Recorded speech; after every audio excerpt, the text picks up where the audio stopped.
तो फाइनली शाहिद कपूर की much awaited movie ओ Romeo release हो चुकी है और मैंने इसे देख लिया है। तो चलिए इस पर बात कर लेते हैं। देखो, जब इस मूवी का टीजर आया था ना, तो मैं बहुत ज़्यादा एक्साइटेड हो गया था, क्योंकि मुझे लग रहा था कि कुछ नया और कुछ फ्रेश देखने को मिलने वाला है। और साथ में शाहिद कपूर और विशाल भारद्वाज की जो जोड़ी थी, उसने हमें कुछ नया ही दिया है। तो इस बार जो था ना, मैं बहुत ज़्यादा एक्साइटेड था विशाल भारद्वाज को लेकर, क्योंकि इस बार उनकी मूवी में बहुत ज़्यादा एक्शन था और एक मासिव जो होता है ना, मास मसाला मूवी, वैसा कुछ देखने को मिल रहा था और रोमांटिक भी थी मूवी। फिर जब इस मूवी का ट्रेलर आया तो मेरी एक्सपेक्टेशन और भी ज़्यादा हाई हो गई। और फिर जब इस मूवी के सॉन्ग्स आए तो मुझे सॉन्ग्स भी अच्छे लगे, सॉन्ग्स काफ़ी अच्छे थे।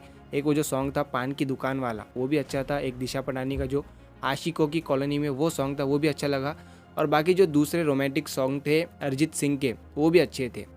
लेकिन भाई आज जब मैंने मूवी देखी ना, तो मेरी एक्सपेक्टेशन पूरी बर्बाद ख़त्म हो गई। मतलब क्योंकि मूवी जो है ना, मेरी एक्सपेक्टेशन पर खरी नहीं उतरी। देखिए, एक ये होता है कि पहले से हम एक एक्सपेक्टेशन बना लेते हैं कि मूवी ऐसी ऐसी होंगी या फिर ऐसी ऐसी होंगी दिमाग में ही। तो मैंने वैसा कुछ बना लिया था, और जब मैंने मूवी देखी ना, तो मेरे को मज़ा नहीं आया भाई। मैंने जैसा सोच कर गया था, मुझे वैसा नहीं लगा। और पिछले साल भी कुछ ऐसा ही मेरे साथ हुआ था। शाहिद कपूर की मूवी का जो ट्रेलर आया था, देवा का ट्रेलर, तो ट्रेलर इतना परफेक्ट इन लोगों ने कट किया था ना, कि ऐसा लग रहा था कि यार मूवी जो है बड़ी गज़ब होने वाली है। लेकिन जब मूवी देखे तो मूवी की जो स्टोरी लाइन थी वो अलग ही जा रही थी। मतलब किधर भी इन्होंने मूवी की स्टोरी लाइन को लेकर गए थे, और ख़ास करके जो सेकंड हाफ था वो तो मतलब छोड़ ही दो भाई। तो सेम वही चीज़ ना इस मूवी के साथ भी हुई है। इसकी जो स्टोरी लाइन है ना, वो किधर भी चली गई है। अगर मूवी की फर्स्ट हाफ की बात करूँ, तो जब मूवी शुरू होती है तो चलिए पता चलता है कि स्टार्टअप वगैरह हो रहा है, कैरेक्टर इंट्रोड्यूस किए जा रहे हैं हमें, और वो अच्छा भी लगता है। और हम इस ताक में बैठे रहते हैं कि अब कुछ होगा, अब कुछ होगा, अब कुछ बड़ा होगा, अब कुछ एक्शन होगा। खास करके ये एक्शन है, एक रोमांटिक मूवी इसे बोली जा रही थी। तो उसके बारे में आपको बता देता हूँ कि इन दोनों के बीच में ये मूवी फंस चुकी है। ना ही ये रोमांटिक मूवी है, ऐसा नहीं है कि एकदम रोमांटिक जैसे लैला मजनू वगैरह थी तृप्ति डिमरी की, वैसी कुछ नहीं है।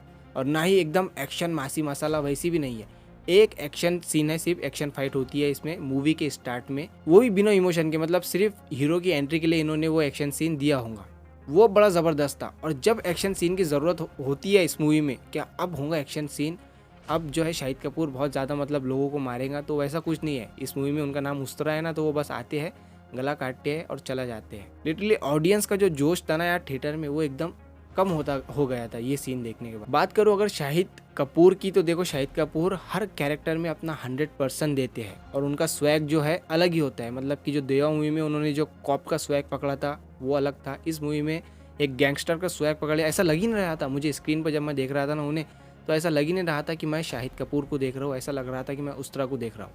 देखिए, कहानी का प्लॉट ऐसा है कि उस्तरा एक गैंगस्टर रहता है अपने कुछ छेले चपाटों के साथ, और एक लड़की आती है अफशा नाम की, कुछ लोगों की सुपारी देती है उसे, क्योंकि अफशा को उनसे रिवेंज लेना है, क्योंकि उसकी पास्ट में एक स्टोरी रही है।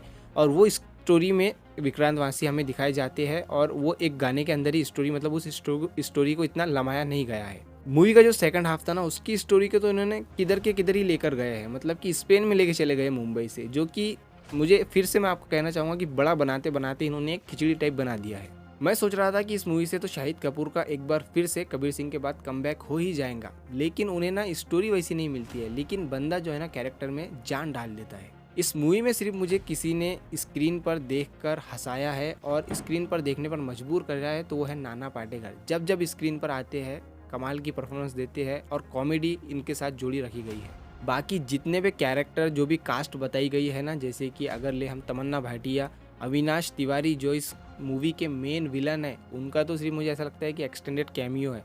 बाकी सबका तमन्ना भाटिया, विक्रांत मासी, दिशा पटानी एक्सटेंडेड कैमियो रखते हैं इन सभी के, इनका कोई रोल ही नहीं है ज़्यादातर। मूवी का बीजीएम बड़ा ही मुझे बकवास लगा, क्योंकि एक्शन के टाइम पर अलग ही बीजीएम बज रहा था। मतलब कि एक जो होता है ना यार, एक्शन मूवी में बीजीएम कमाल का बजता है, वैसा मुझे कुछ फील नहीं हुआ। तो अगर बात करूँ मैं मूवी को एक लाइन में, तो मूवी जो है मुझे बहुत जगह बोर करी और इतनी खास नहीं लगी, बिलो एवरेज लगी।